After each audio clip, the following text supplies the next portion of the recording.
días, bienvenidos a Frente esta mañana. Vamos ya a iniciar nuestro programa. Si me pueden colocar la señal de líder, por favor, para no confundirme. Hoy tenemos interesantes temáticas, muy buenas temáticas. Estaba leyendo un comunicado de el alcalde del Distrito Central, que le está diciendo a los capitalinos que estamos a las puertas de una epidemia de dengue en el Distrito Central, donde se reporta el doble de casos en comparación al año pasado en esta fecha. Esa es la advertencia que está haciendo el alcalde del Distrito Central. Estamos al borde de una epidemia. Jorge Aldana dice: nuestros operativos de fumigación, reforzados meses atrás, ayudan a matar los mosquitos, pero no la larva, por lo que es necesario que reforcemos las labores desde nuestros hogares, eliminando criaderos de pilas o eliminando criaderos en pilas, barriles, tanques y cualquier otro contenedor de agua. También presta especial atención a los síntomas y signos de alarma de dengue: fiebres altas, dolor de cabeza, dolor de articulaciones, músculos, mareos y vómitos. Dolor de articulaciones y músculos, mareos y vómitos. Si vos o tu familia presentan estos síntomas, acudí inmediatamente a tu centro de salud más cercano. En una comunicación familiar, Jorge Aldana le está pidiendo a los capitalinos preocuparse por lo que para él es casi inminente, una epidemia de dengue. Me imagino que se ha asesorado con expertos sanitarios para advertirnos de esta situación. Y como en los últimos días hemos visto reactivados los casos de la COVID, estos casos de dengue, nos pareció oportuno contribuir con el Estado, como debe ser la misión de los medios de comunicación, a concienciar a la gente. Porque se nos olvida que el mosquito transmisor del dengue, el Aedes aegypti, vive en lugares donde se almacena agua limpia. Se nos olvida. Y entonces, con las constantes lluvias de este invierno, hemos visto la proliferación de zancudos. Yo tenía años de no ver tantos zancudos como en este, pero soy consciente que ha llovido más, que el invierno ha sido más copioso que en años anteriores. Entonces, tanto en la zona rural como en la zona urbana, el agua se acumula y sirve de criaderos de zancudos. Entonces, hay que tener presente todo lo que durante décadas se nos ha dicho por parte del Ministerio de Salud: hagan esto, hagan lo otro, hagan aquello. Y por eso hoy volveremos al ABC, para recordarle a la gente sus deberes. Y para hablar de esa temática, hoy nos acompaña la presidenta del Colegio Médico de Honduras, la doctora Elga Codina. Doctora, bienvenida. Buenos días. Buenos días. Es un placer tenerle en el programa. Lo mismo que el doctor Henry Andino, consultor de vigilancia epidemiológica de la Secretaría de Salud. ¿Qué tal, doctor? Bienvenido, buenos días. Buenos días. No sé si ya está conectado el doctor Carlos Umaña, que es diputado también en la ciudad de San Pedro Sula.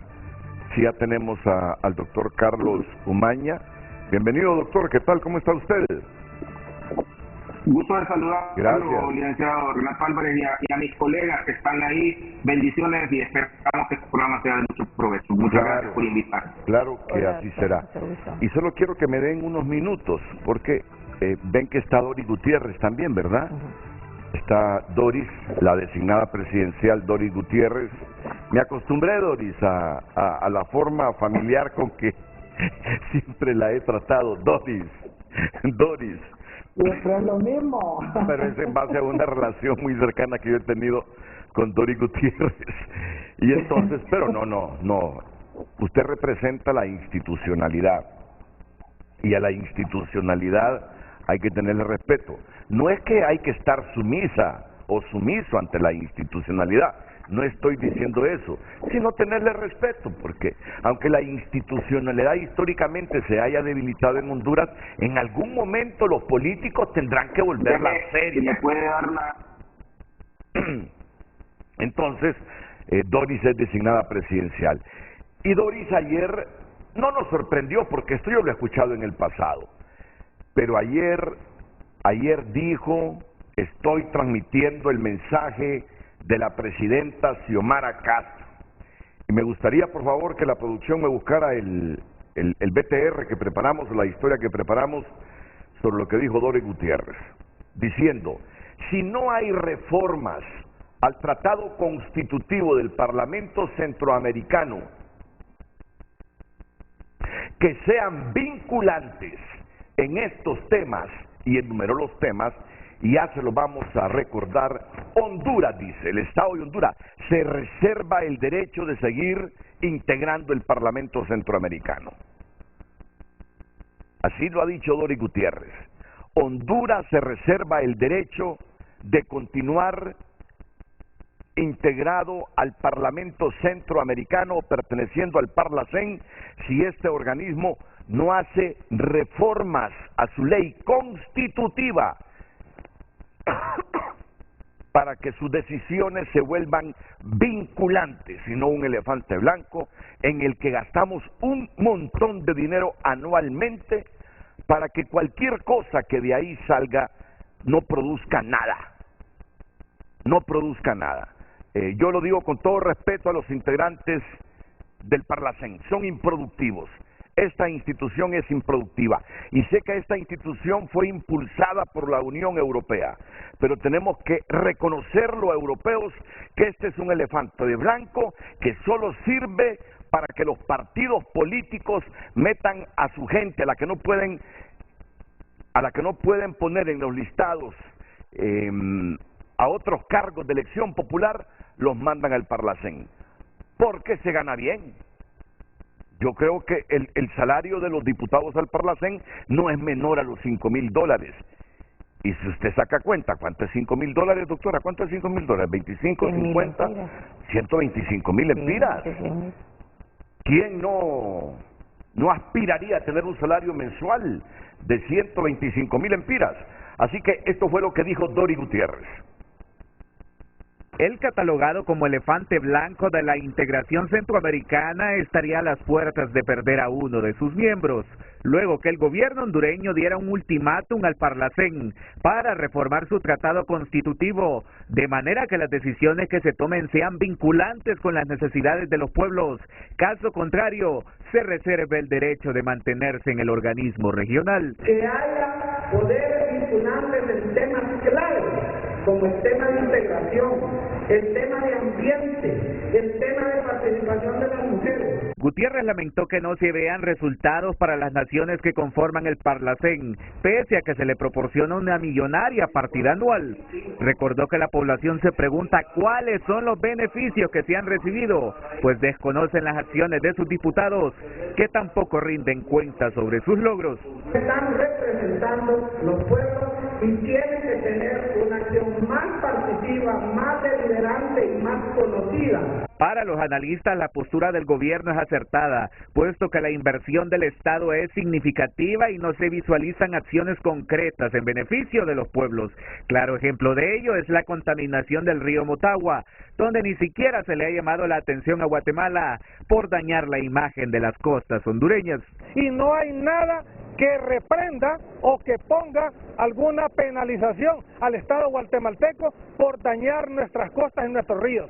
En ese sentido, tienen que haber iniciativas más correctas, iniciativas vinculantes. Si bien el origen del Parlacén obedecía a un pensamiento integracionista de la región, la normativa que lo rige lo transforma en un organismo inútil, donde de igual manera sus integrantes carecen de legitimidad y muchas veces son impuestos de dedo para darles una atractiva jubilación o protegerlos de la diosa Temis, recrimina esta abogada. Lo que buscan es resolver problemas de carácter económico o resolver problemas de inmunidad en el caso que cometieran abusos de autoridad o corrupción o narcotráfico. Todo el mundo busca ese espacio para poderlo lograr. Entonces, para mí, yo creo que sería bueno revisar, es más, yo sería más puntual, que se saliera como miembro. Aunque salirse del organismo regional no es un proceso sencillo, recuerda este exdiputado del Parlacén, quien explica que un Estado no puede retirarse unilateralmente sin el debido consenso con las demás naciones integrantes. Agrega que al ser una entidad de carácter permanente, una posible salida de Honduras puede traer consecuencias. Un retiro eventual de Honduras sería sumamente largo y acarrearía consecuencias de carácter internacional.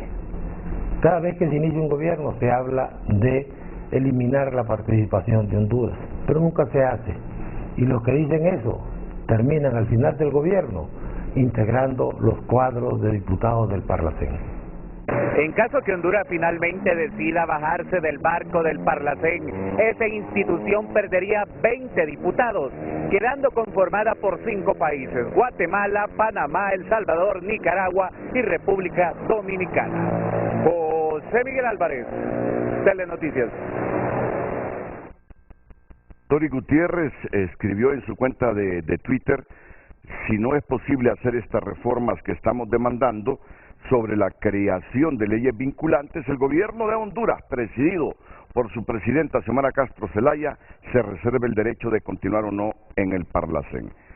Y aunque no es fácil, como lo decía Raúl Pineda, la salida, pero si se inician los trámites, en algún momento tendríamos que salirnos del Parlacén. Simplemente es de esperar, pero ya la advertencia está hecha. Doris, hemos interpretado correctamente lo que le escuchamos decir en esa reunión ahí con parlamentarios centroamericanos, y lo que ha escrito usted en su cuenta de Twitter, que Honduras está pensando, si no hay reformas vinculantes de ese organismo, retirarse. Adelante. Bueno, muchísimas gracias, licenciado Renato Álvarez, y a sus invitados y a todo el pueblo hondureño. Decirle que se realizó la reunión plenaria del Parlacén en Honduras, que hacía mucho tiempo que no se realizaba en nuestro país, y la posición que presentamos fue en representación de nuestra presidenta Xiomara Castro, y también comunicando el pensamiento y la posición del gobierno de Honduras en relación al Parlamento Centroamericano. Sí queremos ratificar que Honduras cree en la integración centroamericana, que creemos que todo lo que es el Istmo Centroamericano, más Panamá y República Dominicana, que integran el Parlacén, si realmente se tuvieran poderes vinculantes y se dieran los efectos positivos del Parlamento Centroamericano, por supuesto que no estaríamos denunciando el tratado. Pero ha sido realmente muy pobres, o por no decir casi nulos, los resultados que se han tenido desde hace más de 37 años que está en vigencia este tratado. ¿Qué reacción se tuvo? Pues yo primero vi un poco las caritas arrugadas de algunas personas que estaban allí. Hay unos que tienen 4 periodos o no sé cuántos periodos de estar ahí en el Parlacén. Hay otros que entran, como quien dice, pues de chemis, en el sentido de que en ese estatuto los expresidentes y los vicepresidentes automáticamente integran ese organismo. Y algunos de ellos ya sabemos dónde están en estos momentos, y otros que también han tenido problemas inclusive con la justicia en toda el área. Así es que, pues quiero decirle que al final la reacción de la mayoría de los parlamentarios se acercaron a nosotros y nos dijeron que teníamos razón en nuestra posición, que ellos como parlamentarios sienten que realmente no se está haciendo un trabajo efectivo a favor de los pueblos del área centroamericana. Nosotros ahí, Renato, repetimos 2 o 3 pensamientos de Francisco Morazán, el líder de el paladín de la Unión Centroamericana, que declaró siempre su amor por Centroamérica y que nos dijo a todos los que estamos ocupando espacios de decisión que deberíamos, con nuestras acciones de transformar estas naciones, por la situación en que calamitosamente se encuentran, y eso lo dijo hace un montón de años y estamos en la misma situación. Así es que pues quedó ahí la posición de Honduras claramente definida. Algunos parlamentarios, por ejemplo los de El Salvador y los de Guatemala, nos llevaron unas propuestas ya para hacer una reforma al tratado constitutivo del Parlacén, y además de eso, Renato, es cierto, hay que tomar otras acciones como revisar un protocolo de Tegucigalpa que se firmó acá. Y cierro con esto, en esta primera pregunta tuya. Los gobiernos, fíjese bien, no es el Parlamento el que tiene que revisar el estatuto, son los jefes de Estado y de gobierno que tienen que reunirse para ponerse claros, podríamos decir, en las reformas que se van a hacer, y por unanimidad de todos los estados integrantes, entonces se procedería a hacer la reforma para que en primer lugar fuera vinculante, que se sepa qué hacen estos diputados. Sabemos que viajan mucho, sabemos que andan allá en la Unión Europea, de repente pues hay cosas buenas, pero aquí no se conocen, no se saben, y la reacción del pueblo hondureño ha sido contundente, que en realidad no está teniendo ningún efecto positivo para los pueblos, y nosotros representamos en alguna medida la voluntad y la decisión de ese pueblo, de ese 1.750.000 personas que en las elecciones anteriores votaron por la presidenta de Maracay. No, es que hay que estar claro, Doris. Algo que uno recuerde que el Parlacén ha incidido en la mejora de la vida de sus países fundadores, yo no recuerdo. Tampoco quiero ser absoluto, porque no la tengo la verdad absoluta, pero no recuerdo algo que me permita decir así con mucha contundencia: tal decisión del Parlacén influyó en el mejoramiento de nuestra democracia, de nuestras instituciones, y contribuyó al mejoramiento del nivel de vida de los países representados ahí. No lo recuerdo, francamente. Sé que lo ha impulsado la Unión Europea con la voluntad de Europa de que estos países fortalezcan su integración. Pero lo que desde 1991 ha sido el Parlacén es refugio de políticos que a los partidos no les da para incluirlos en listados a diputados en los congresos respectivos de sus países o emplearlos en la administración central. Y quiero aclarar también que Costa Rica no pertenece al Parlacén. Ahí nos equivocamos. Costa Rica no pertenece al Parlamento Centroamericano. Este funciona desde el 91, desde el siglo pasado, con diputados electos de Guatemala, El Salvador, Honduras, Nicaragua, Panamá y República Dominicana. ¿De cuánto es el salario de un parlamentario centroamericano, Doris? Bueno, creo que aproximadamente lo que usted plantea, $5,000, pero además de eso, tienen gastos de representación, pueden introducir vehículos sin pagar impuestos. Bueno, aquí en Honduras no, porque nosotros incluso cuando fuimos diputados eliminamos eso de las benditas, o los no benditas, sino de las famosas dispensas donde se hacían pingües negocios con esas dispensas.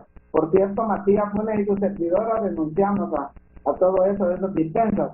Lo otro que quiero recalcar, Renato, es que es penoso, y hay que decirlo de frente y en frente a frente, que muchos de los diputados al Parlacén ni se asoman ni a las reuniones aquí en Tegucigalpa, mucho menos a las reuniones en otros países. Entonces estos caballeros y señoras que no se asoman prácticamente tienen una beca por 5 años, porque como que son nombrados por 5 años, y ni siquiera participan. Parece ser que ahora tienen un sistema de que pasan lista, pero hay algunos que solo dicen presente y después se hacen humo. Y se lo digo con conocimiento de causa, porque yo he estado en varias reuniones centroamericanas de mujeres y he observado que muchos de los señores parlamentarios ahí ni siquiera están presentes en las sesiones. Es realmente penoso decirlo. Yo no quise utilizar, digamos, algunos términos que pudieran haber ofendido a algunas personas, porque hay que reconocer que no todos han cometido actos irregulares cuando fueron presidentes o vicepresidentes. No podemos a todos juzgarlos con la misma medida. Pero sí tenemos que, la realidad es clara y no podemos ocultarla, que por lo menos 3 o 4 de los señores que han sido presidentes y que automáticamente ingresan al Parlacén, realmente han sido personas que han tenido graves problemas y tienen graves problemas con la justicia. Entonces ahí se quieren acoger también en la inmunidad que da el beneficio de, porque es realmente un beneficio estar ahí, sin participar en una campaña electoral, sin ser electos directamente, sino que son electos de dedo en sus partidos. Esa es la verdad. Y pues nosotros como gobierno, ahora ya no somos oposición, le voy a decir que es más fácil ser oposición que ser gobierno. En eso sí estamos claros también, porque al ser gobierno no tenemos excusas, tenemos que dar respuestas a los siguientes problemas de las personas, ¿verdad? Y del pueblo que tiene altas expectativas, y en realidad pues a veces no es posible satisfacer todas esas expectativas.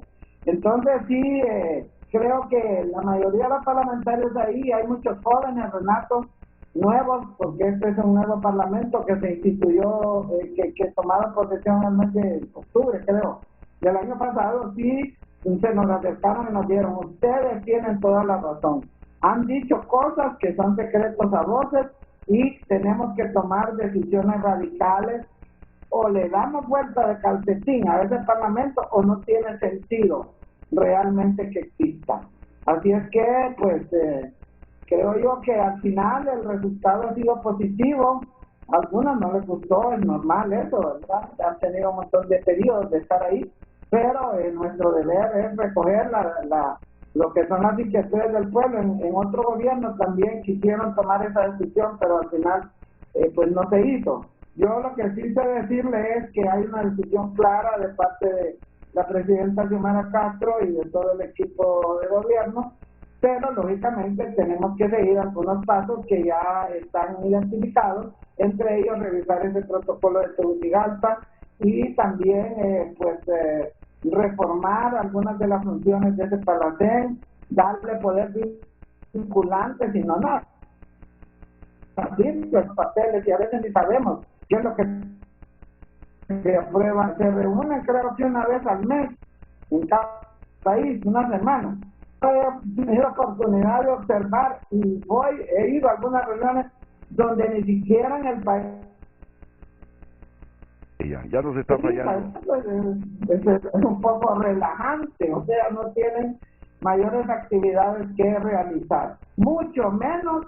Nunca he oído un informe que presenten al Congreso de lo que han hecho, nunca he oído un informe que presenten al Poder Ejecutivo o a la Nación en general. Entonces ahí, como decía mi hermano, nunca se sabe qué es lo que hacen, ¿verdad?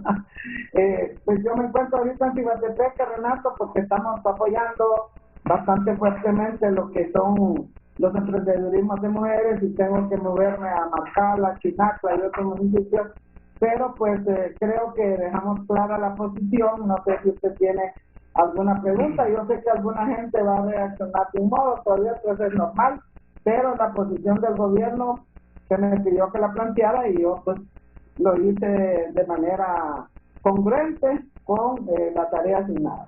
No, es que me parece que está bien, Se reforma la ley constitutiva para que ese Parlamento Centroamericano se vuelva productivo, pero no nos podemos dar el lujo de seguir gastando, no invirtiendo el dinero en pagar salarios en ese Parlamento Centroamericano que no le produce más democracia a los países que lo integran, no le produce bienestar a la gente. Y que me disculpe la Unión Europea, porque sé que el principal protector del Parlamento Centroamericano es la Unión Europea. De hecho, estaba viendo ahí que el presidente es el doctor Guillermo Daniel Ortega, y justamente la presidenta de la delegación del Parlamento Europeo para las relaciones con América Central, la eurodiputada por Luxemburgo, Tilly Met, cuando fue electo Guillermo Daniel Ortega, presidente del Parlacén, le envió una misiva oficial en nombre del Parlamento Europeo de felicitación por la elección del señor Guillermo Daniel Ortega Reyes como presidente del Parlacén para el periodo 2021-2022. En ese sentido se destaca la excelente cooperación estrecha entre el Parlacén y el Parlamento Europeo, así como las fuertes relaciones políticas y económicas entre la Unión Europea y el Sistema de Integración Centroamericana, SICA. Pero Doris, al igual que usted, lo digo, pudiendo estar equivocado, que creo que no lo estoy, no es coherente lo que gastamos en el Parlacén con los resultados, con lo que produce a la democracia y al bienestar de los centroamericanos este organismo regional. Así que espero que estén hablando en serio, que si no hay reformas constitutivas vinculantes del Parlacén, Honduras inicie todo el procedimiento legal que corresponde para salirse de un organismo en el que perdemos el dinero y que no nos sirve de nada. Doris, un minuto para concluir. Sí, bueno, así es, Renato. Recuerde que hay varios organismos de integración también que no, realmente tampoco se ven los efectos. En el caso del SICA, el plan trifinio que pues está a nuestro cargo en este momento, no forma parte directa del Parlamento Centroamericano, pero sí es un plan trinacional entre Honduras, Guatemala y El Salvador. Y conlleva una serie de acciones concretas, pero como les digo, no está directamente incluido en lo que es el Tratado del Parlamento Centroamericano. Recibí un mensaje del señor ministro Reina diciendo que asumía también la posición. Creo que están en estos momentos eligiendo al secretario general del SICA y que también son otros organismos que no se sabe exactamente. Hay una corte interamericana una corte centroamericana de justicia, y andaban todos esos señores en ese evento importante que se realizó y que esperamos no les haya caído como balde de agua fría la posición del gobierno de Honduras, pero creo que es congruente y contexte con lo que piensa el pueblo hondureño, y es nuestro deber asumir decisiones valientes frente a situaciones que no le traen mayor beneficio al país. Bueno, le agradezco mucho, Renato, y estamos a sus órdenes. Cuídense de los zancudos. Bueno, sí, andamos bien protegidos de los zancudos en todos lados y de igual manera desarrollando un programa educativo con nuestros compatriotas, sobre todo de la comunidad lenca, y estamos trabajando en diferentes áreas, no solamente emprendedurismo, sino también salud, educación y otros. Son mujeres muy guerreras y muy emprendedoras. Así que muchas gracias, y pues esperamos que esta posición de Honduras continúe con el seguimiento de los pasos siguientes que hay que dar, y que bueno, nosotros estaremos pendientes de esto, porque bueno, fuimos a cumplir la tarea de manera muy seria y tendremos que cumplir con la palabra ofrecida. Bien, la designada presidencial Doris Gutiérrez esta mañana aquí en Frente a Frente. Que le vaya bien, que su viaje sea tranquilo, sin ninguna alteración hacia Chinacla y todos esos municipios en el departamento de La Paz. Este año, como nunca, yo he sido picado por los zancudos. Por eso digo, con conocimiento de causa, contrario a años anteriores, he visto una proliferación enorme de zancudos, y por eso es que los casos de dengue este año se han duplicado en relación a esta misma fecha del año pasado. Y ya se imaginan ustedes, reactivándose la COVID, reactivándose el dengue, la situación se nos puede poner precaria como en el 2020, 2021. Y por eso hoy los médicos están representados aquí en el programa para concienciar a los hondureños de que no hay que descuidarnos. No es posible que nos digan los voceros de los hospitales que se han reactivado los casos de la COVID y que a esta altura del año, en comparación con el año pasado, se han duplicado los casos de dengue, y hay un alcalde del Distrito Central diciéndonos estamos a las puertas de una pandemia, expresión que se la ha escuchado también a algunos funcionarios de salud. Volvemos con Elga Codina, Henry Andino y Carlos Sumaña aquí a Frente a Frente.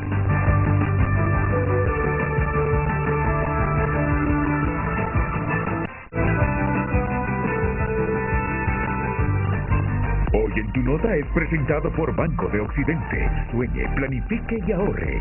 Hágalo en grande con Banco de Occidente. Titulares destacados en Tu Nota. Estado de Honduras adeuda unos 1.200 millones de lempiras a las compañías constructoras. Mal estado de carreteras amenaza con derrumbar desarrollo económico de Honduras, al menos 11 muertos en incendio en centro de terapia para drogadictos en Brasil. El editorial de tu nota, la batalla contra la corrupción, un espejismo, y el repudio es general por este asesinato. Castro sobre caso de Alison Argueta. Castro se refieren a la presidenta del país, Xiomara Castro, que ayer pues prácticamente ha confirmado que fue asesinato lo de esta niña de 9 años, Alison Argueta, de la quien se decía había sido atacada por los perros, por un pitbull, perdón, y que por eso había muerto. Pero aunque no están los detalles totalmente de la autopsia, se presume que la niña no murió porque fue atacada por un perro pitbull, sino que la mataron, así, la mataron. La presidenta ayer dijo asesinato. Seguramente ya tiene elementos adicionales sobre este caso. Pues si quiere conocer más detalles de esto, usted entre a tu nota por cortesía de Banco de Occidente. Préstamos para vivienda, tarjetas de crédito, débito y recargable. Apoyando al pequeño de hoy, hacemos el grande del mañana. Hoy en tu nota fue presentado por Banco de Occidente. Goce del respaldo, la confianza y la seguridad financiera que necesita. Bueno, muchas gracias por estar aquí, a la doctora Helga Codina y a todos, pero sobre todo a ella, que viene saliendo de la COVID-19 con la variante Omicron la semana pasada, pero ya se hizo la prueba, ya no tiene COVID. ¿Con secuelas o no, doctora? Sí, todavía estoy con tos, congestión. Ah, con la tos. Sí, sí quedado con tos, pero... ¿Y qué tal? ¿Cómo la pasó? Estuvo feo. Sí, los síntomas pero no se complicó, no tuve inflamación pulmonar, pero sí estoy vacunada, pero sí tuve bastante sintomatología sistémica, fiebre, dolor de cabeza, dolor retrocular, dolor de cuerpo, mialgias, artralgias, encamada. Es que la Omicron es muy contagiosa, pero no es tan letal como otras, ¿verdad? Así es, altamente contagiosa, pero no da una severidad en el paciente, no ha estado asociada a tanta severidad. Pero es que yo siento simpatía porque cualquiera después de haber tenido COVID estuviese descansando, reponiéndose, pero mírenla a ella, ya está activa plenamente, no obstante haber tenido la enfermedad, que sigue afectando a muchos hondureños y se ha reactivado, me dicen los funcionarios. Ahorita el fin de semana nos estaban diciendo en el Seguro Social de 123 pruebas que se practicaron, 102 salieron positivas. O sea, ahorita hay nuevamente un brote y hay que tener cuidado, hay que tomar todas las medidas. Yo misma no sé cómo me contagié, con quién, porque hemos relajado, ¿verdad?, las medidas.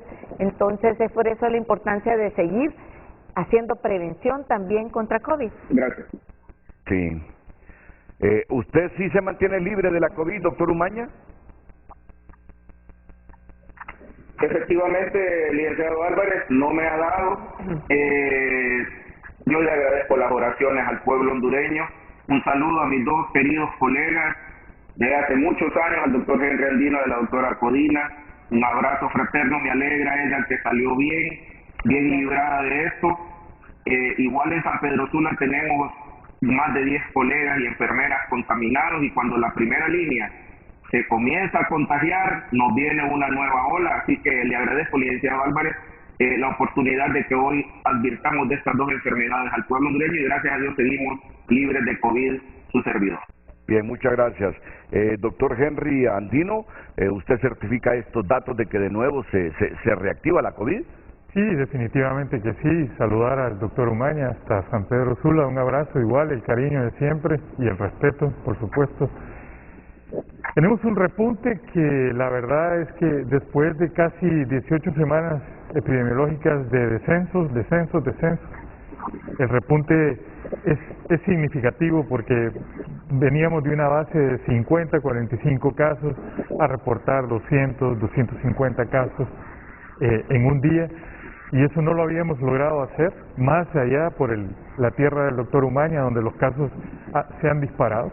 Sin embargo, no nos asusta, no nos asustamos por causa de que la doctora acaba de decir la realidad. La gente ha relajado extraordinariamente las medidas, el uso de la mascarilla cada vez es menos frecuente, Cada vez que vamos a un restaurante somos testigos de cómo la gente sin ningún cuidado se despoja de su mascarilla y comienza a comer en un ambiente que está lleno de personas, que está cerrado y que no tiene las condiciones adecuadas. La feria juniana, los movimientos de población de un lado hacia otro, más bien habíamos corrido con suerte porque en Semana Santa el incremento fue menos del 2% que podíamos haber esperado en una tendencia a un 18% y fue menos de un 2%. Sin embargo, ahora mismo estamos volviendo a tener un repunte, lo podíamos haber esperado porque las condiciones climáticas determinan un poco la habilidad de contagio y las lluvias despiertan una sensibilidad del sistema respiratorio para poder transmitir esta enfermedad. Recordemos que la COVID en su variante Omicron es una variante que tiene predilección por el sistema respiratorio más alto, es decir, sobre la nariz, sobre los aspectos nasales, de garganta, y eso fácilmente se confunde con influenza o como el cuadro que le ocurrió a la doctora Elga, que tenía casi un cuadro similar al dengue y que afortunadamente una prueba puede determinar que es dengue o que es COVID. Pero el COVID no se ha ido. La gente se ha relajado extremadamente. Es cierto que los índices de vacunación están en porcentajes aceptables, no en óptimos, pero estamos en porcentajes aceptables. Somos el segundo país en Centroamérica con un porcentaje de vacunación aceptable. No así Guatemala, que es un lugar donde los repuntes están mucho más altos que lo que está ocurriendo en Honduras. Sin embargo, nosotros sí creemos que las campañas de vacunación deben fortalecerse aún más. La población hasta en ese tema de vacunación se ha relajado. Cuando al principio de esta pandemia la gente iba a Estados Unidos a vacunarse, podía invertir $2,000, $3,000 para irse a colocar una vacuna gratuita para poder asegurarse. Y hoy que tenemos disponibilidad de suficientes vacunas, de una marca especialmente efectiva, con más del 95% de efectividad, que es la Pfizer, nos estamos negando a completar los esquemas de vacunación. Hay 6 millones de hondureños que han recibido al menos una dosis, hay 5 millones de hondureños que han recibido al menos las 2 dosis y solamente tenemos 3 millones de hondureños que han recibido un refuerzo o una tercera dosis. La verdad es que necesitamos mejorar, tenemos una brecha de más de 2 millones de personas que no hemos llegado a alcanzar y creo que la política de la Secretaría de Salud es acertada para que en el mes de julio se haga una búsqueda intensiva de estas personas que no han logrado completar su esquema de vacunación o iniciar su esquema de vacunación y poder realmente llevar a índices óptimos de cobertura vacunal para que la población pueda mantenerse de verdad más protegida. Hemos avanzado positivamente, el repunte no puede descalificar lo que ha ocurrido antes, pero sí nos tiene que mantener alerta para prevenir que esto no se salga de las manos. Probablemente, si ustedes nos preguntan, y por ahí tenemos algunas gráficas, la forma en cómo ha descendido, es difícil que lo podamos ver para que incremente más. Si ustedes pueden ver, al final creo que está la gráfica que compara lo que ocurrió en el 2020, lo que ocurrió en el 2021 y lo que está ocurriendo en el 2022, está casi al final. Ustedes pueden darse cuenta que la cantidad de contagios, esa precisamente, descendió significativamente. Y por primera vez en Honduras tuvimos una ola que tuvo un pico que afortunadamente duró 3-4 semanas y después un descenso consecutivo hacia la baja. El año 2020 es la marca oscura que ustedes pueden ver, el 2021 lamentablemente es la marca azul, donde fue el año más duro, inclusive fue más duro que el 2020, y ahora tenemos que cuidar que estos logros que hemos cosechado hasta ahora no se vuelvan a repetir en una escalada de casos que no vamos a poder enfrentar, sumado a lo que tenemos con el dengue y la influenza, que son enfermedades concomitantes en estos temas virales. Así que motivamos a la población a que entienda que la COVID no se ha ido, que la COVID se ha asociado a un primo que es el dengue y que además tiene la influenza emparejada en estos momentos de invierno. Este invierno no estaba previsto que durara tanto y el movimiento, copioso. Exacto, parece que se va a extender más tiempo y el tiempo de canícula va a ser mucho más corto que lo que normalmente es en el país, y para el dengue esto es una situación lamentable, es una situación que no abona positivamente, y tampoco para la COVID. Ok, explíqueme así rápidamente con un poquito más de profundidad esta gráfica, por favor, doctor, sobre la situación epidemiológica de los fallecidos por COVID-19 según semana epidemiológica año 2020 hasta el 14 de junio de 2022, o sea que esta gráfica es reciente. Es reciente, sí. Lo que estamos tratando de mostrar, o lo que se muestra en la gráfica, es la tendencia a los contagios y a la tendencia a las defunciones. El país tiene más de 9 meses de no pasar el límite de las 10.000 defunciones. Ahora mismo tenemos 10.940 defunciones, algo que es positivo porque la pandemia se evalúa de acuerdo a la mortalidad que está produciendo, y en este caso ha sido muy bueno, y eso lo debemos tanto a las medidas de contención como a la oportuna vacunación. Pero esto no ha terminado. Si ven, la conducta de otros años representa que este patrón, si descuidamos las medidas que tenemos ahora y dejamos a un lado lo que hemos cosechado, pueden adquirir la misma similitud que esa gráfica está mostrando. Así que tenemos que guardar las medidas, tenemos que mantener estas medidas que hemos dicho todo el tiempo. Sin embargo, nos estamos descuidando.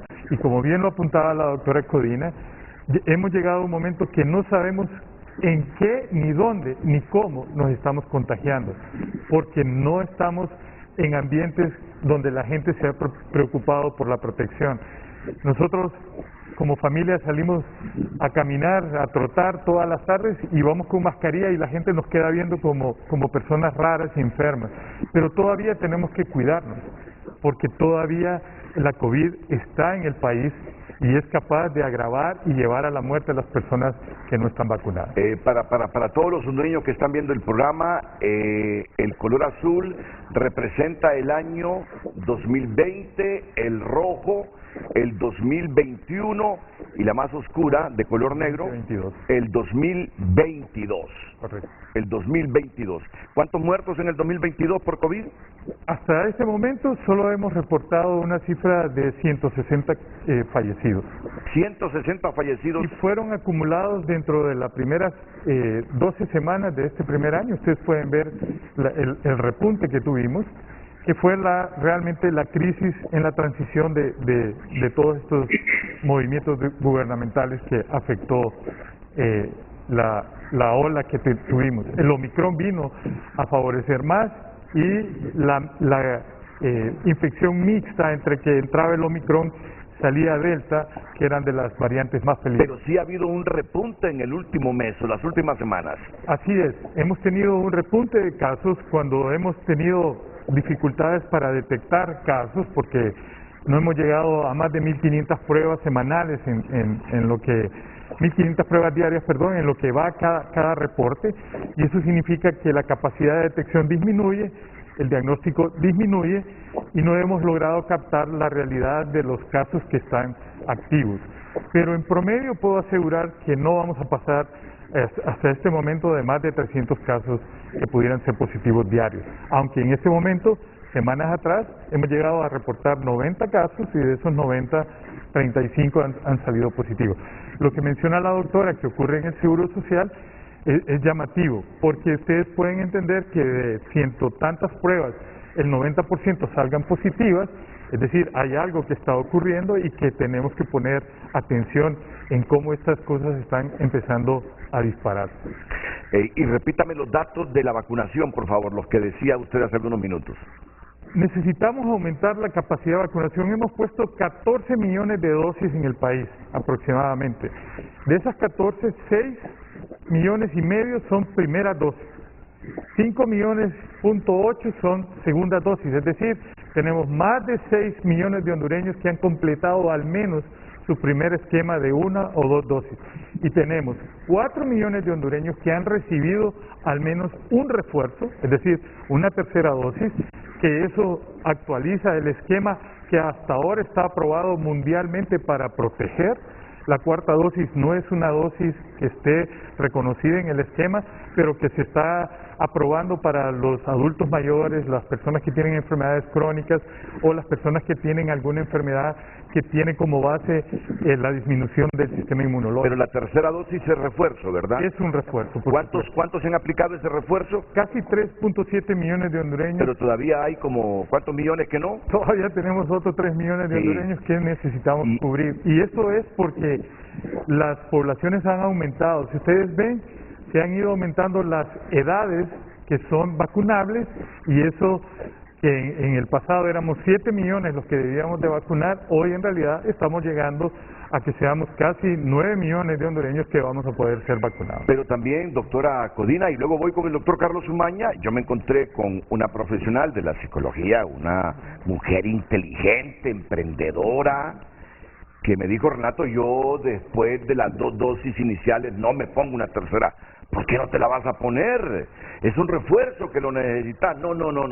Yo ya más vacunas no. Y me estoy encontrando con ese criterio en profesionales con educación superior. ¿Qué estaría pasando con hondureños que no tienen esa formación? Ya no quieren aplicarse el refuerzo. Pues yo invito a estas personas que no quieren aplicarse ese refuerzo, y todos los más que vengan y que nos sigan sugiriendo, los invito a que se cuantifiquen sus anticuerpos, porque estas siguientes dosis, estos siguientes refuerzos que se han seguido implementando son debido a nuestra respuesta inmunológica. En el momento de que nos vacunamos, se crean anticuerpos en contra del virus, que son los que nos protegen para que no nos dé fuerte la enfermedad, o en algunos de los casos estamos en contacto con el virus y no hacemos la enfermedad, ¿verdad? O sea que nos protege de no enfermarnos o de no enfermarnos grave. Estos anticuerpos se han monitorizado en las personas, y en los grandes grupos masivos se ha visto que al pasar de unos 3, 4 o 6 meses empieza a disminuir, y que con una cantidad de anticuerpos mínima no vamos a tener esa protección. Entonces, a raíz de eso, entonces se dice, bueno, le vamos a aplicar el refuerzo. A partir del tercer refuerzo, ahorita lo que se ha mencionado, que el cuarto refuerzo es para el personal de riesgo, el personal médico, el personal de tercera edad, las personas que tienen enfermedades inmunológicas, sean estas cáncer, sean enfermedades reumatológicas, o personas que tienen alteraciones en su sistema inmune. ¿Por qué? Porque su sistema inmune no está respondiendo adecuadamente a la última dosis. Entonces, si estas personas quieren hacerlo de forma más científica, que se cuantifiquen sus anticuerpos y que de acuerdo al grado que tengan de sus resultados, decidan si se ponen la siguiente dosis, ¿verdad? Puede ser que basado en eso no estén queriendo estar aplicándose con tanta frecuencia. Nosotros desconocemos por qué tanta renuencia con esta vacuna. La queríamos tanto al principio de la pandemia, y empezamos a volvernos tan exigentes y quisquillosos cuando ya la obtuvimos. Toda la vida se nos ha vacunado, desde que nacemos, ¿verdad? Y nadie ha andado poniendo, pero a mi hijo no me lo voy a vacunar cuando nazca, nada. Aceptamos cualquier tipo de vacuna. Y ahorita es que nos hemos puesto así como más estrictos. Si lo queremos hacer más científico, cuantifiquémonos nuestros anticuerpos. Cuando estos van disminuyendo y ya no tenemos protección, pues opte por la siguiente dosis. Que así somos. Dejamos de reportar 40, 50, 80 casos diarios de mortalidad y ya nos relajamos. Así es, eso ha pasado. Así es. Si esas cifras se mantuvieran, mire, todos tendríamos las dosis que a esta altura nos correspondería tener. Doctor Carlos Umaña, el programa se trata de concienciar a la gente para que no baje los brazos, para que no cruce los brazos con este asunto de la COVID-19, porque es un problema que se mantiene. Ya luego vamos a pasar al asunto del dengue. Adelante, doctor Umaña. Sí, mire, lamentablemente también estas campañas de internet, que estas son las famosas fake news que han estado pasando. Me recuerdo que hubo un programa en el cual estuve con ustedes que se trató de las noticias falsas que salían durante la pandemia. Fue hace más de un año y medio, de los primeros, porque empezaba el pánico y eso. Pues esto también fue con las vacunas. y la Internet ha sido responsable de que muchas personas no quieran vacunarse y personas de alto nivel de escolaridad. Entonces yo quiero llamar la atención hoy de todas las personas para que concluyamos nuestro esquema de 3 dosis. Y le tengo una noticia, usted recuerda, ya hay un proyecto de ley para exigir el carnet de vacunas obligatorio en el Congreso Nacional. Si esto continúa así, la Comisión de Salud se va a ver en la obligación de presentar ya el dictamen al hemiciclo para que discutamos todos los diputados la obligatoriedad del carnet de vacunas en algunas situaciones, no la obligatoriedad de vacunarse, porque eso es un derecho humano. Si usted no quiere vacunarse, pues no se vacuna, pero sí la aportación del carnet para entrar a eventos deportivos, conciertos, entre otras cosas. Entonces, si esto va en aumento y nos viene una nueva ola, el sistema sanitario no tendrá la capacidad para una avalancha de dengue y de COVID. Por lo tanto, creo yo que el Congreso vamos a vernos en la obligación, allá vemos bastantes médicos, de explicarle a los diputados por qué tenemos que, y haría Henry, y quiero Henry que comentes más adelante, por qué 1,5 millones de personas no se ha puesto ni siquiera una dosis. Esa es otra cosa grave, licenciado Renato Álvarez. 1,5 millones de personas no tiene ni una dosis. Así no vamos a llegar a la inmunidad de rebaño, que ahora son 80% aproximadamente ocupados, no 70, sino que 80, dado las variantes. Entonces, querida población, culminemos nuestros esquemas. Una nueva ola está a las puertas de iniciar, y solo nosotros vamos a ser capaces de evitar. Y no es que no le pueda dar COVID vacunado, pero usted puede ver el ejemplo de la doctora Codina, cómo sobrevivió, no tuvo la fase pulmonar porque ella está completamente vacunada. Entonces es importante que la población entienda que las vacunas para eso sirven.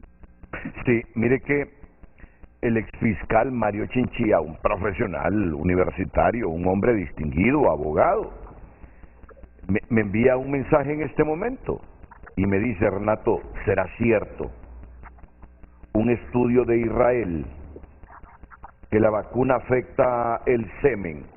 Me lo está preguntando un profesional universitario, una persona con educación superior, que pasa leyendo y se encontró con esta noticia que dice que los investigadores analizaron 220 muestras de semen de 3 bancos de esperma en Israel, extraídas de hombres que recibieron 2 dosis de la vacuna.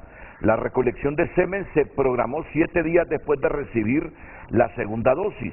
Los investigadores, dirigidos por el doctor Itai Gat del Banco de Esperma y la Unidad de Andrología del Centro Médico Shamir y la Facultad de Medicina Sackler de la Universidad de Tel Aviv, encontraron que hubo una disminución en la concentración de espermatozoides entre 75 y 120 días después de la vacunación. La disminución condujo a una reducción en el conteo móvil o el número de espermatozoides. Las pruebas de seguimiento completadas más de 150 días después de la vacunación revelaron una recuperación general con el volumen de semen y la motilidad de los espermatozoides recuperándose, dijeron los investigadores. Sin embargo, los niveles descritos en el estudio aún eran más bajos que antes de la vacunación. Entonces, cuando la gente empieza a leer estas cosas, llega un momento en que dice: ya no me pongo el refuerzo. Así es. No, pero hay de todo, ¿verdad? Para empezar, ¿cuántas personas contagiadas en el mundo, en Israel, simplemente de COVID? Y salir con un estudio con 200 personas, yo no creo que sea un estudio de gran relevancia científica. Sí, doctor. Estamos de acuerdo, y creo que la doctora toca un punto importante, y es que la literatura médica tiene un cuidado de lectura. La mayoría de todos los artículos que se han escrito en este momento de la literatura médica no han pasado por todas las fases rigurosas de los estudios. Por ejemplo, este estudio de Israel necesita una evaluación de pares que todavía no se ha hecho para constatar lo que se está diciendo. No queremos decir de que esos hallazgos no sean ciertos, pero una cosa es que sean ciertos y otra cosa es que sean significativos. Y creo que en este momento lo que sí ha sido significativo son los hallazgos menores que hemos encontrado, haber tenido 22 casos de tromboflebitis después de haber aplicado 70 millones de dosis, nosotros no podríamos pensar de que son efectos que mermarían la seguridad de unas vacunas. Las vacunas son 95% seguras para todos los que estamos aquí y no va a procurar ni un efecto ni ninguna forma difícil para ninguno de los que nos las hemos aplicado. En mi caso, pues yo no tengo la suerte del doctor Umaña, que no le ha dado COVID. A mí ya me dio en dos ocasiones y la segunda vez me dio ya con una dosis de vacuna y logramos pasar rápidamente la enfermedad con una ventaja que no se tenía antes. Y hoy día ya tengo 4 dosis de vacunas aplicadas y yo no me confío de que las personas todas crean de que no van a contagiar unos con otros. Nosotros tenemos todavía la norma del uso de la mascarilla, el distanciamiento físico y el lavado permanente de manos, que son las medidas que con seguridad nos van a mantener protegidos de esta enfermedad. La vacuna es una ayuda importante para mantener a las personas en niveles de seguridad importantes. El 90% de los pacientes que hoy están hospitalizados no tienen una dosis de vacunación, no tienen ninguna dosis, y eso le puede dar a usted la medida de que la vacuna sí acertó en ofrecer protección de enfermedad grave y muerte, no de contagio, porque no todas las vacunas ofrecen la facilidad de que no nos vamos a contagiar, pero sí de que la enfermedad va a ser menos grave y que no nos va a conducir a la muerte. ¿Cuántos nos estábamos muriendo cuando no estábamos vacunados diariamente? Empezó la vacunación masiva en el país, aún y con las limitantes, y miren cómo se redujo la letalidad, como no entender algo tan elemental. Así es. Bueno, ¿le parece interesante lo que estaba planteando el doctor Umaña sobre una iniciativa en el Congreso? No, por supuesto, es sin duda que cuando las cosas se motivan desde personas que saben, la lógica es que van a tener un resultado positivo, pero el doctor Umaña, que sabe que está en el seno del Congreso, ha habido diputados que ya quieren mocionar sobre que ya no usemos mascarillas. Entonces, la verdad es que también necesitamos que las cosas sean balanceadas y ecuánimes y que las personas que tienen la experiencia y el conocimiento sean los que aporten este tipo de medidas. No estamos listos para abandonar la mascarilla, ni estamos en condiciones sanitarias para abandonar la mascarilla. Por lo menos, en mi criterio personal, muy humilde de mi parte, este 2022 vamos a seguir con mascarilla y probablemente a inicio del 2023. Después, si tenemos indicadores positivos de vacunación que nos acerquen al 80% que dice el doctor Umaña, o quizás el 85%, vamos a poder tener seguridad de ir dejando la mascarilla. Pero por ahora sigue siendo un requisito importante para protegernos. ¿Comparte usted? Así es, somos un país pobre y el uso de la mascarilla no solo disminuyó el contagio de COVID, sino que todas las enfermedades de transmisión respiratoria. No podemos optar conductas de los países desarrollados. No tenemos un sistema de salud apto para seguir atendiendo grandes cantidades de COVID. Habíamos dejado casi de lado las otras patologías que nos han dado trabajo toda una vida por atender COVID. Ahorita hemos vuelto a lo normal, ¿verdad? Estamos viendo, al igual COVID, al igual dengue, que diga malaria, estamos viendo diabetes, hipertensión, EPOC, estamos viendo todo. Y no podemos seguirnos arriesgando de que el COVID se vuelva a presentar un brote o un repunte más alto y seguir ingresando pacientes. Hay pacientes hospitalizados, sí los hay.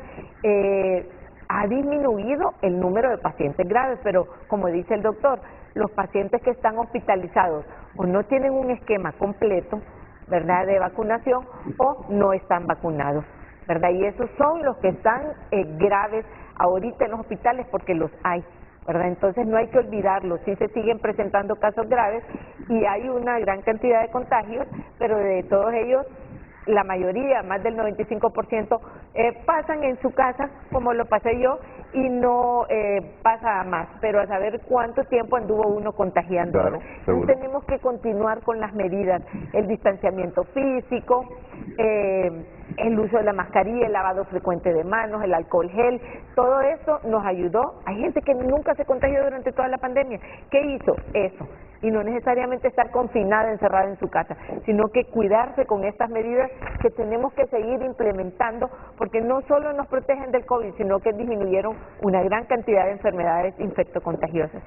Ya que no podemos obligar a la gente a que se vacune, doctor, sí, más bien mi pregunta era, ¿qué esperamos, doctor, para presentar esa iniciativa e inducir a la gente a que se vacune, la que no se ha puesto la dosis de refuerzo o la que nunca se ha vacunado, para llegar a ese rebaño que tanto idealizamos? Adelante. Sí, es que mire, yo hablé con el diputado proponente de quitar la mascarilla y le dije, mire compañero, no voy a reservar el nombre para no volver a este debate de los nombres, que usted sabe que las redes sociales lo molesta mucho, pero hablé con él y le dije que no estábamos todavía en la capacidad de quitarnos la mascarilla, que más bien deberíamos de pedir el carnet obligatorio. Entonces, usted sabe, con esto de la economía y todo eso, hubo una andanada, pero es que vamos para abajo, mire, que si pedimos, que no pedimos. Entonces, dentro de la bancada del Partido Salvador de Honduras, los médicos estamos de acuerdo en iniciar esta situación de la obligatoriedad del carnet. La bancada del Partido Libre está como gallo-gallina, es decir, unos sí, otros no. Y yo creo que el ingeniero Redondo, si esto continúa y la gente no quiere vacunarse, nos debe dar la oportunidad a los médicos, como dice Henry, para presentar la explicación del por qué tenemos que pedir obligatorio este carnet. Entonces yo voy a hablar con el ingeniero Redondo al incorporarnos el 3 de julio y pedirle a la Comisión de Salud que dictamine, que pase ese dictamen, porque ya está ahí, y que lo discutamos ampliamente en el hemiciclo, porque 1.5 millones de personas que no se han vacunado, y si nos viene una nueva ola, y mire, yo aquí no quiero pecar, ahí tenemos una connotada persona, dos connotados médicos, las posibilidades de variantes autóctonas de cada país, hay posibilidades de crear una variante autóctona, porque el virus muta. Y si usted tiene un caldo de cultivo de 1.5 millones de personas que nunca se puso una dosis, hay posibilidades hasta de hacer una variante autóctona. Entonces, yo creo que vamos a meter eso, licenciado Álvarez, en la primera semana para que la Comisión de Salud lo dictamine y vamos a discutirlo. Voy a proponer que se discuta en el hemiciclo la obligatoriedad del carnet de vacunas, sobre todo para los espectáculos, ese montón de conciertos que han habido y esas situaciones de los eventos deportivos que nos vienen próximamente. Sí, y una sugerencia muy respetuosa. ¿Qué puede saber más un diputado que no es médico, a la formación, al conocimiento que tiene este? Con todo respeto sí, lo digo. O sea, tiene razón, o sea, sí. Igual yo no me meto en cuestiones de leyes que los abogados, yo soy un parlamentario que me asesoro, y era lo que yo les decía, que cuando sean temas médicos estamos con gusto. Mire, aquí es donde debemos legislar por nuestro país. O sea, si la bancada nacionalista, hay algún compañero, ahí tienen médicos muy connotados, igual abogados de todas las profesiones, estas son las cosas que tenemos que unirnos en beneficio de nuestro país, porque si nosotros nos disparamos como congresistas, pretendiendo meternos en situaciones que no conocemos, entonces ahí es un problema. Yo le pido a los amigos congresistas de todas las bancadas que en los diferentes temas nos asesoremos y nos unamos. Este tema del carnet de vacuna es un tema de país y necesitamos el concurso de los 128 diputados y ahí incluyo y pongo el 128 porque el presidente del Congreso es importante para decidir el tema. Usted sabe que la agenda la decide el presidente del Congreso.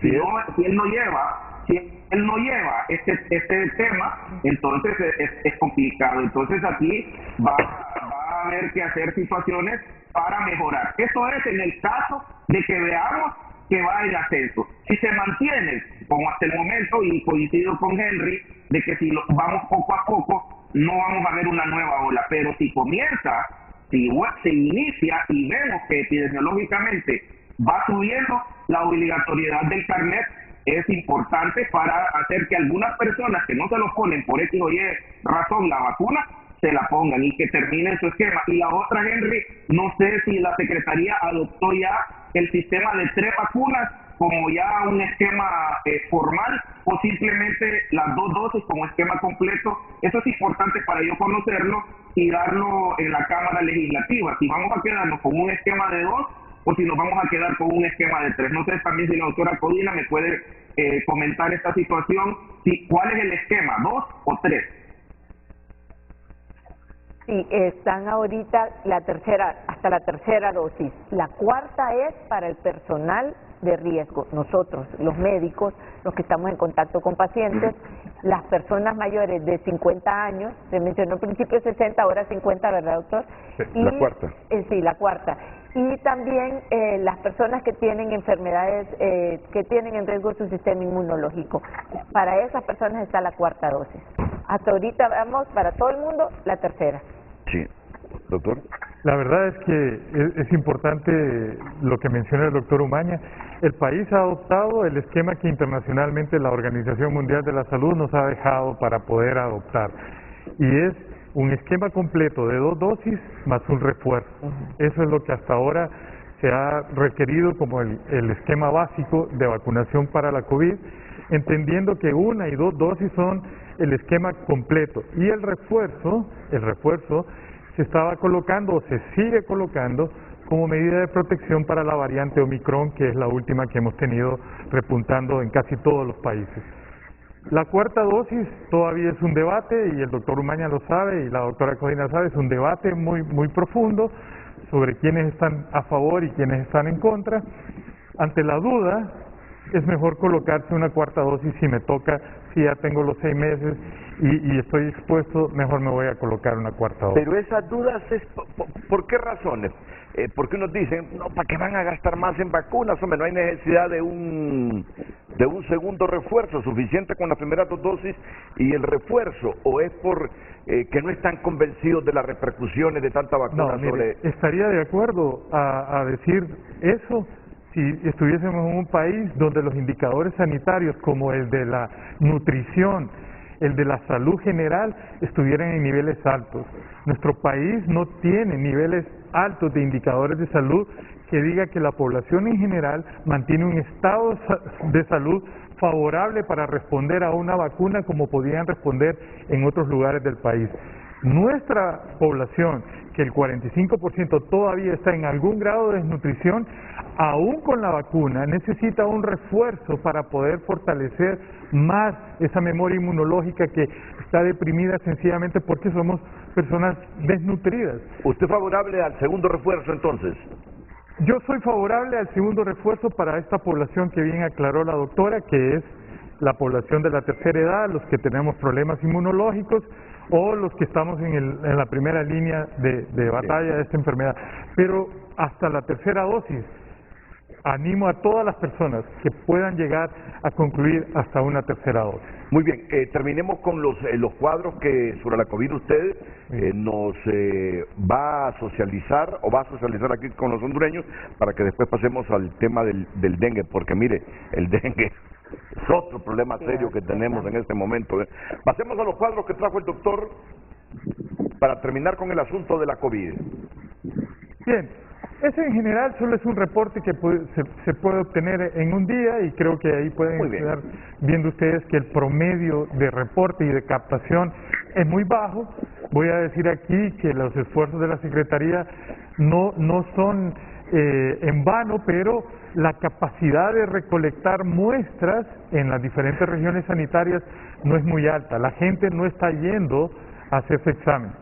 Y lo otro es que la matriz de exámenes de PCR a antígenos se ha visto involucionada, es decir, ahora hacemos un 80% de antígenos y hacemos un 20% de PCR. Para nosotros como país, con escasos recursos, esa es una inversión positiva, porque una prueba de antígenos que cuesta $4 o $5 versus una prueba de PCR que puede llegar a costar $60, $65. Ahí estamos viendo los municipios que en realidad muestran la mayoría de casos en los que se presentan, y ahí vemos que algunos no son el número de casos tan representativos como la capacidad de captación, es decir, que la gente realmente se moviliza a las unidades de salud, consigue una muestra y esa muestra se procesa. que lamentablemente pues no son la mayoría. Ahí hay un resumen comparativo de los años que ustedes pueden ver que hemos llegado no hemos pasado la línea del 500,000 de casos, y eso es positivo. En algunas de las estimaciones que habíamos hecho en el 2021, habíamos pensado que a mitad del año del 2022 podíamos haber pasado la línea del 500,000 de contagios, y eso no ha ocurrido.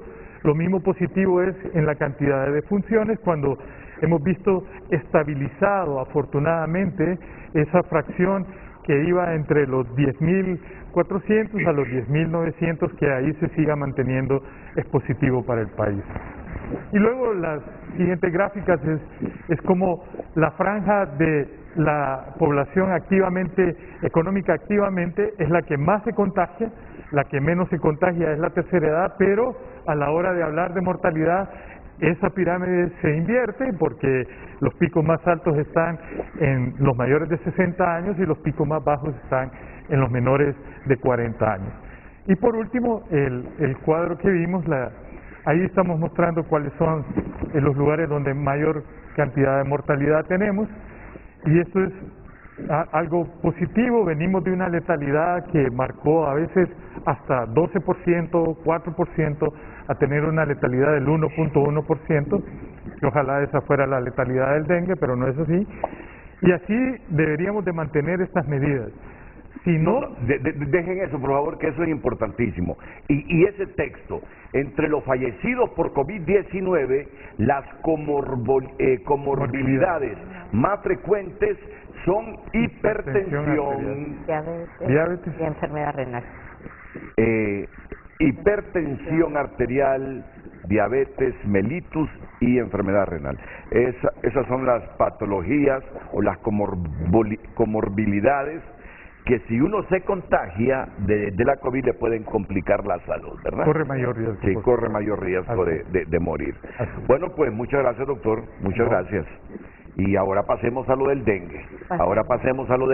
Porque la verdad es que sí han proliferado los zancudos este año y no sé, ayer anduvimos nosotros en varias casas, en Los Pinos.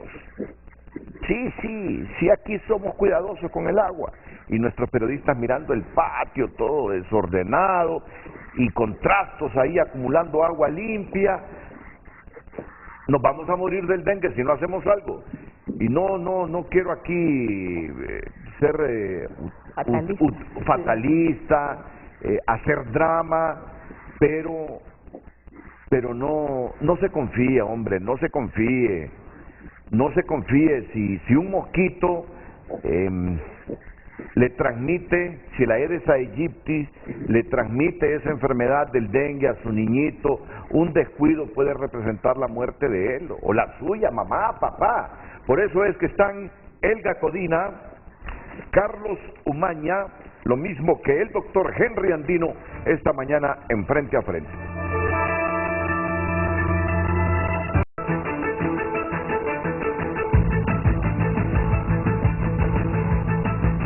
Al doctor Germán Espinal no le ha ido nada bien con la COVID.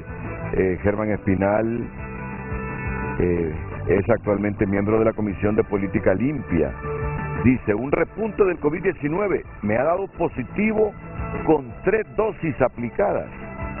Estoy saliendo clínicamente, pero muy agotado. La fatiga ha sido un efecto aún con el esquema de bioseguridad aplicado en la unidad de política limpia con apoyo del PNUD Unión Europea. El contagio en el personal se ha incrementado. Así ayer se reportó la jefa de recursos humanos y el administrador positivo. Gracias. Mire que es que ha habido un repunte, tenemos que admitir que ha habido un repunte, como lo están diciendo los médicos, de la COVID. Lo que me sorprende de Germán es que dice que con 3 dosis, es que se puede contagiar uno con cuantas dosis pueda tener, no perdamos de vista que estas nuevas variantes son altamente contagiantes. O sea, no nos asustemos de que de una persona puedan quedar 5 contagiados, porque es parte de ese virus y de esa variante que tiene esa facilidad. Lo que sí es que muchas personas, dependiendo de la edad, que sufren infección, así van a tener, como bien dice usted la pregunta a la doctora, secuelas, claro, y la fatiga es una de las secuelas más frecuentes que la gente después de un cuadro de COVID puede presentar. No, Germán, pero me imagino que se ha puesto a pensar usted que hubiese pasado de no haberse aplicado ninguna dosis. De repente ya no tendríamos al amigo Germán Espinal. La vacuna lo protege. Claro, la vacuna lo ha protegido. Entrar en gravedad, de que en la primera fase su organismo responda y actúe contra el virus y no pase a una fase de inflamación de órganos, a una fase de gravedad. Entonces sigámonos cuidando, seguimos promoviendo, incentivando la prevención. Pues me van a permitir solo unos segunditos porque no todo el mundo está de acuerdo con lo que dijo la designada presidencial Dori Gutiérrez. Tengo a un diputado hondureño del Parlamento Centroamericano, Martín Pineda, que disiente de las expresiones de la designada presidencial. Martín, buenos días, bienvenido. Buenos días, Renato. Sí. Un saludo para usted y para los médicos que le acompañan. Y antes de expresar lo que quería decir, quiero sumarme al llamado a la población para que todos estemos con el esquema completo de vacunación. Renato, lo que quería expresarles es lo siguiente, con respecto a lo que planteó la designada presidencial Dori Gutiérrez. Primero, decir que nosotros estamos completamente de acuerdo de que debe haber una reforma al Tratado Constitutivo de Parlacén. Esa reforma es un esfuerzo que nosotros hemos estado trabajando incansablemente, no de ahorita, desde hace mucho tiempo, pero lamentablemente esa es una reforma que no está en nuestras manos, está en manos de los presidentes, porque el Tratado Constitutivo del Parlacén fue producto de la Cumbre de Presidentes y es la Cumbre de Presidentes la que aprueba las reformas y las envía a los congresos nacionales. Entonces, en primer lugar, totalmente de acuerdo que necesitamos reformarlo, que necesitamos darle facultades vinculantes al Parlacén y pero ¿qué tiene que ser? Ante los presidentes de las repúblicas que conforman el Parlacén, los que tienen, o el sistema del SICA, los que tienen que aprobar esas reformas y darle curso a esto para fortalecer la integración. El otro elemento, Renato, que quería plantear es que a veces, por falta de conocimiento, no se tiene una visión clara de lo que el Parlacén hace. Mire, por ejemplo, un tema tan sencillo como que usted puede entrar a otro país con su tarjeta de identidad, El Salvador, a Guatemala, Nicaragua. Eso es fruto del trabajo del Parlacén, el CA4. Situaciones como, por ejemplo, la compra conjunta de medicamentos que hacen nuestros países, eso es producto de que el Comisca es un organismo de integración que produce o que logra que se pueda comprar medicamentos masivamente y esto abarata los costos a cada uno de nuestros países. O sea, el proceso de integración realmente fortalece a todos nuestros países y es importante que también nosotros fortalezcamos ese sistema de integración. Yo quería decir otro elemento. Si la diputada Dori Gutiérrez, la designada Dori Gutiérrez conoce diputados que solo van a levantar la mano, que no trabajan, ¿verdad?, en el Parlacén, a mí me gustaría que nos diera esa información, que nos dijera quiénes son, porque por lo menos los que yo conozco trabajan día a día y se esfuerzan por sacar adelante el proceso de integración. Y yo, pues, creo que ella misma es testigo, porque nosotros, por ejemplo, hemos fortalecido el foro de mujeres de partidos políticos, de la cual ella es presidenta, y se reúnen ahí en nuestra subsede.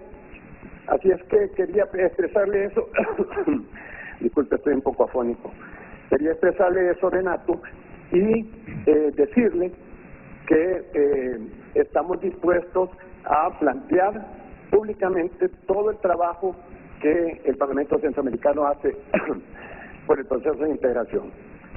Muchas gracias por el espacio y un saludo a sus panelistas. Muchas gracias, Martín. Muchas gracias, Martín. No, yo creo que aquí todos coincidimos que sería bueno un proceso de integración pleno, ¿verdad?, de la región. No, eso lo anhelamos, lo idealizamos. Lo que cuestionamos es que no es coherente lo que invertimos o gastamos, diría yo, en el Parlacén para los frutos que nos da el Parlacén. Lo que nos menciona Martín es bueno, es correcto, pero no es suficiente, Martín, para los años que tiene el Parlacén. Pues bueno, pues aquí los presidentes a tomar decisiones para reformar ese tratado constitutivo y que las políticas dictadas desde ahí sean vinculantes en los temas que ya decía la designada presidencial u otros, pero que esto debe generarle más a la democracia, a la institucionalidad centroamericana y a nosotros los habitantes de Centroamérica, es lo que reclamamos del Parlacén, y no solo tener ese organismo como una fuente de gastos de nuestros países cuando esos fondos los requerimos para verdaderas necesidades. Pero de todos modos, gracias Martín Pineda. La pausa y enseguida el abordaje del dengue con Elga Codina, Henry Andino y Carlos Umaña.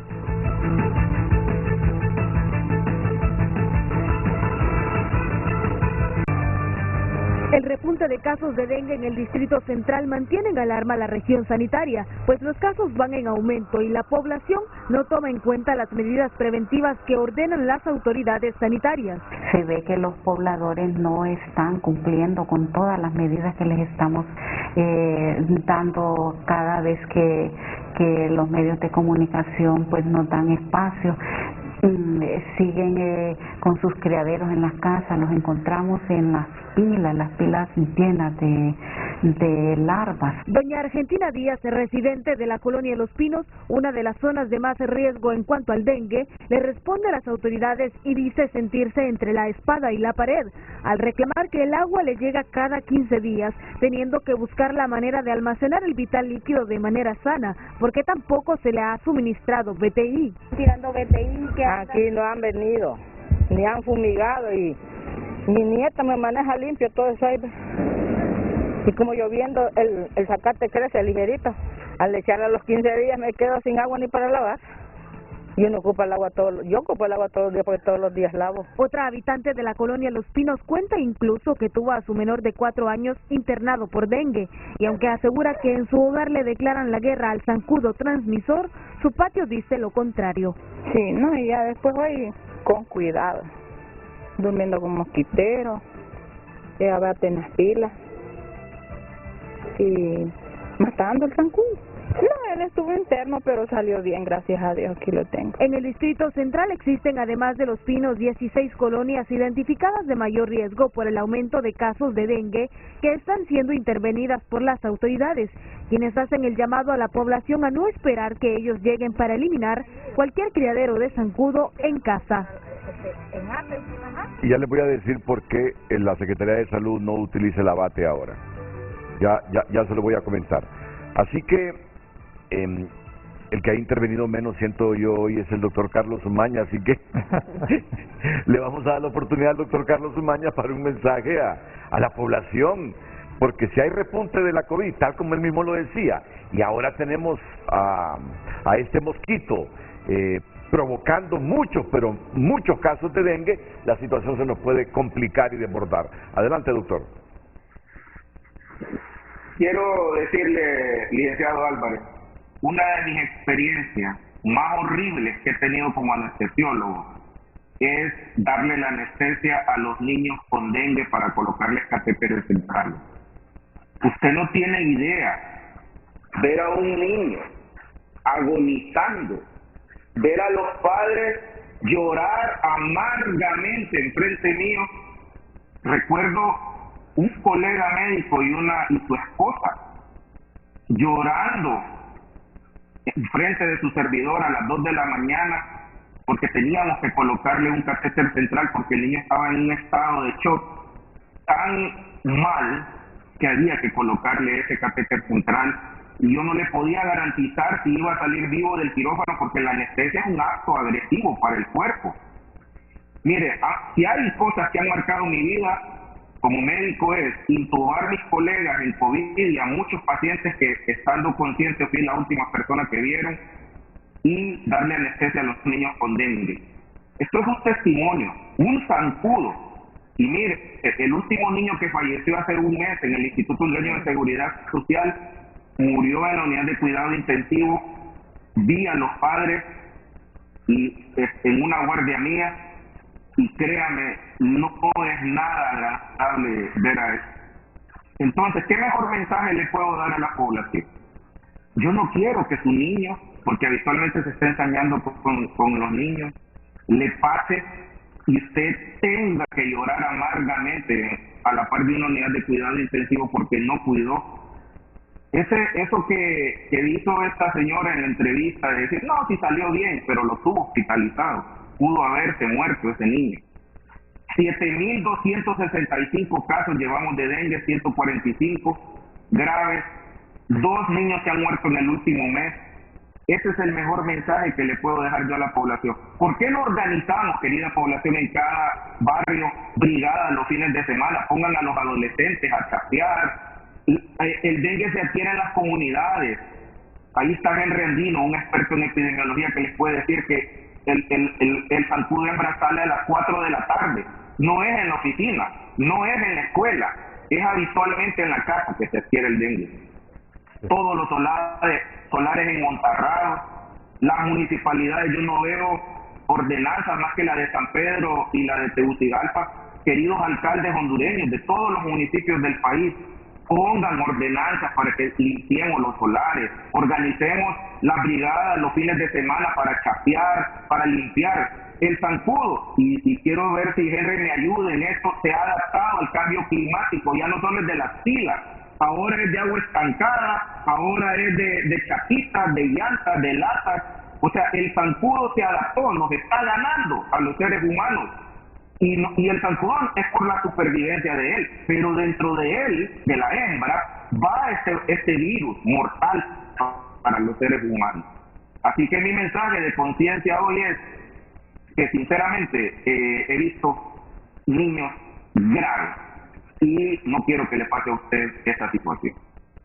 Bueno, mensaje de sentido el del doctor Carlos Umaña. Doctor Henry Andino. Es que, mire, sin duda que las experiencias de Carlos son muy diferentes a las mías. Yo realmente admiro esa capacidad de dar una asistencia a estos pacientes en la gravedad en la que ocurre, pero la verdad es que la población en general tiene que hacer conciencia de lo que estamos diciendo.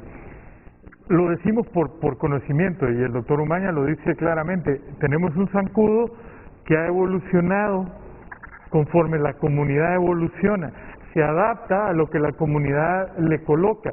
Hoy día ya no creemos que el zancudo necesite agua estancada, necesite llantas.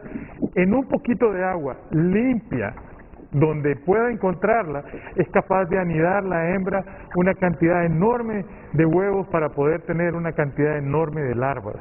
En el pasado creíamos que solo eran en las aguas estancadas y que íbamos detrás de las aguas estancadas. Eso ya no es cierto. Y como bien apunta el doctor Umaña, es un zancudo completamente doméstico, que es importante entender que su ciclo de vida va garantizado para que se acomode a lo que nosotros le brindamos. La mayor libertad de las casas es por la tarde y la gente descuida y el zancudo entra y vive. El zancudo, y esta es una frase que a muchos no les gusta, se ha convertido en patrimonio nacional. En todos los hogares del país tenemos un zancudo que está habitando junto con nosotros. Por mucho cuidado que tenemos, siempre logra adaptarse y estar conviviendo con nosotros. Y la población no puede esperar que las autoridades sanitarias y las autoridades municipales, la autoridad sanitaria llega a tener 200 inspectores, la autoridad sanitaria de la municipalidad a 100, 300 personas no pueden cuidar a 1.498.000 habitantes que hay en este distrito central. Es difícil, la población tiene que tomar conciencia que ellos tienen que cuidarse de sí mismos, tienen que cuidar de sí mismos. El autocuidado es un principio de salud pública que se necesita implementar en casos como los que estamos viviendo. Tenemos que cuidarnos. Coincido con el doctor Umaña, la expresión de esta señora y de doña Ernestina del video es que Sí, pero tenemos que echar mano de esto y de esto otro, es cierto, pero también tenemos que echar mano del cuidado para el resto de las personas que conviven con nosotros. Y lamentablemente el dengue ha lanzado todas sus fuerzas en los menores de 10 años y en los adultos mayores de 65 años, que son los que más propensos a recibir la infección y a convertirse en dengue grave. La población se olvida rápidamente de eso. En el 2001 tuvimos la peor crisis de dengue, que se repitió en el 2010, se repitió en el 2019. En el 2019 tuvimos 20.000 casos casi y tuvimos 180 casos de dengue grave. En este 2022 llevamos la mitad de casos, pero ya estamos cerca de sobrepasar el número de casos de dengue grave, 145 casos de dengue grave. Eso es bastante, es de preocupar. Y si vemos una gráfica que está por ahí, vamos a ver una tendencia que desde la semana epidemiológica número 12 ha ido en ascenso, casi perpendicular, los casos de dengue. Y por supuesto, esto asegura que los casos se van a seguir agudizando y que esta tendencia, si no hacemos que la población nos ayude, vamos a tener realmente dificultades. Creo que está más abajo la gráfica, que un poquito más abajo, donde está la tendencia clara de cómo ha ido aumentando el número de los casos, un poquito más abajo, por favor, donde se ve claramente que el patrón de crecimiento va por encima de lo que podíamos esperar. Estamos en lo que epidemiología se llama estado de alerta epidemiológica. Quizás muchos quisieran que estuviéramos en emergencia. La verdad es que conociendo los antecedentes del país, conociendo los antecedentes que hemos tenido en el caso de dengue, el declarar una emergencia sería apropiado, no lo veríamos mal, por causa de que hemos venido de una crisis en el 2019 que no se solventó en el 2020 y que pudimos seguir heredando en el 2021, y comparar el 2021 con el 2022 es casi hacer una competencia desleal, porque en el 2021 nos dedicamos 90% a COVID y no a dengue, y ahora tenemos el número de casos que realmente estamos acumulando cuando comenzamos a ver que los casos de COVID disminuyeron, y ahora estamos viendo cómo los casos de dengue siguen aumentando. La mortalidad de dengue es alta en función de niños menores de 10 años. Ok, buscamos el cuadro antes de irnos a la pausa, porque estamos ahí con el chikungunya. Es que todo ese es el cuadro de arbovirosis, ¿no? Y el dengue es parte de la arbovirosis. Sigamos. Es el 95% de las arbovirosis en el país. Ahí pueden ver el casos cuadro. De dengue grave y muertes por año. ¿Es este el que buscamos, doctor? Ese es el caso del año 2019.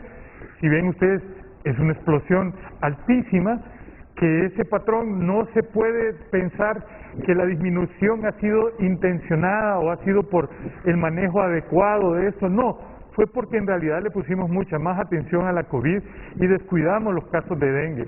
Probablemente ese patrón se siga repitiendo, y eso que vamos a ver en el 2022 puede ser una imagen muy parecida a la del 2019. Por eso es que llamamos a las autoridades a ser más enérgicos con estas medidas que la comunidad debe de adoptar. Este era el cuadro que usted pedía, ¿verdad?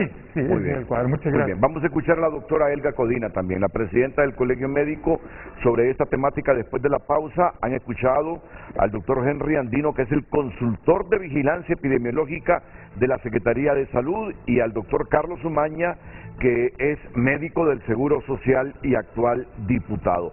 Cuidado con el dengue. Seguimos hablando sobre este tema.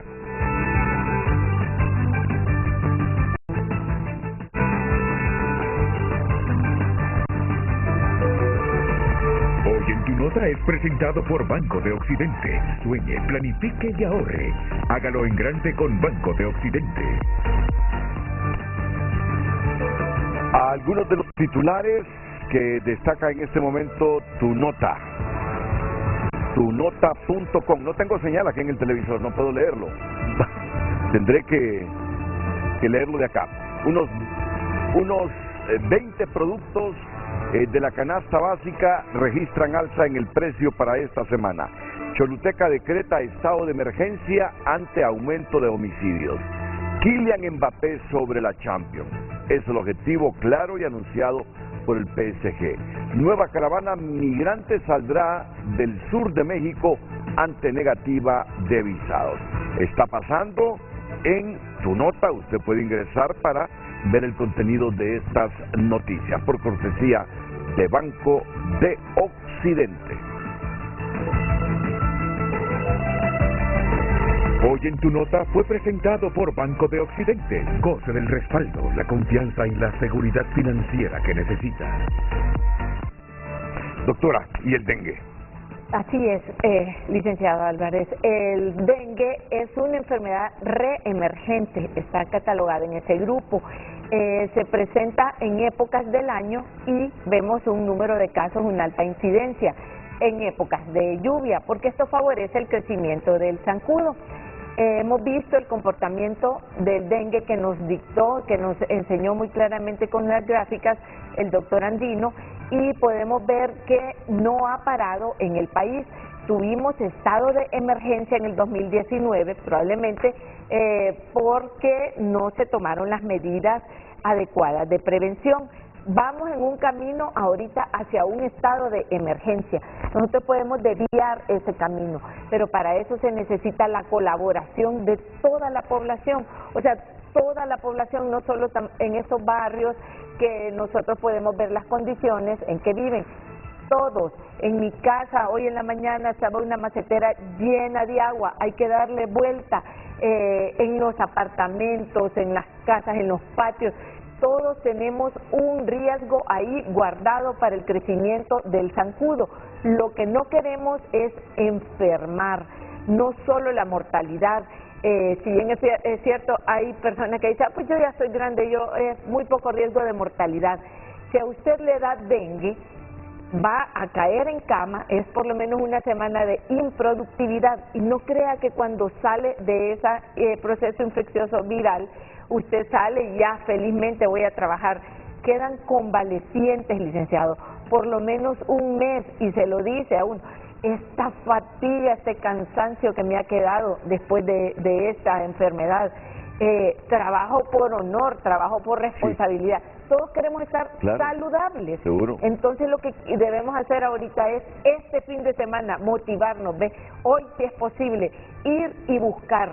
Se dice que todos tenemos que tener recipientes de agua y almacenamiento en nuestras pilas, hay que hacerle cambio semanal, hay que lavar esas pilas, ¿verdad? Porque ahí están los zancudos, hay que quitar todos los criaderos, todos tenemos plantitas ornamentales, en la cocina tenemos una planta de agua y ahí está el zancudo, entonces hasta en las cosas más pequeñas hay que buscarlos. Este programa que sirva de motivación para prevenir. Yo tomo la decisión hoy de ir a buscar en mi casa y de cabo a rabo buscar cualquier partecita que sea de riesgo. Las personas que tienen solares que no están habitados, mándelos a chapear.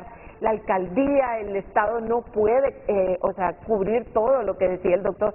¿Cuántos vigilantes, cuántos promotores de la salud salen a identificar estos riesgos? Son muy pocos, no son suficientes para todo el país. Seamos conscientes, lo que no queremos es enfermar. No podemos recargarle la mano todo al Estado cuando nosotros tenemos una cuota de responsabilidad, porque es nuestra salud la que se pone en riesgo. Entonces, salgámonos de ese camino que vamos directito a una emergencia por dengue, salgámonos de ahí, evitemos enfermar y evitemos la mortalidad en los más vulnerables. Y después de la pausa, ya me voy a ir despidiendo de los médicos que nos han acompañado esta mañana. Le voy a decir por qué ya no está utilizando el abate, la Secretaría de Salud. Y además les voy a consultar si es efectiva aquella fórmula, el zancudo se mata así. No. Saludos a Tuki Betania. Vamos a la pausa. No, se mata así. Me dice la producción que ya no tengo más tiempo de nada, porque ahora hay una computadora que a las 9 nos pasa tijera. El hecho está en que no se confíe la gente, ¿verdad? Que el zancudo no se mata así. No, nunca nunca se ha matado así. Así es. El zancudo hay que prevenirlo. Y hacemos estas medidas en casa, custodiar todas estas aguas residuales, y manejar adecuadamente la forma en cómo almacenamos agua, vamos a estar un poco más seguros. Gracias, doctor. Gracias, doctor Carlos Umaña. Que esté bien. Éxitos. Gracias, doctora Elda Codina. Muchas gracias. Prevención. Muy bien. Prevención. Eso es lo que hay que incentivar y motivar el día de hoy, la prevención.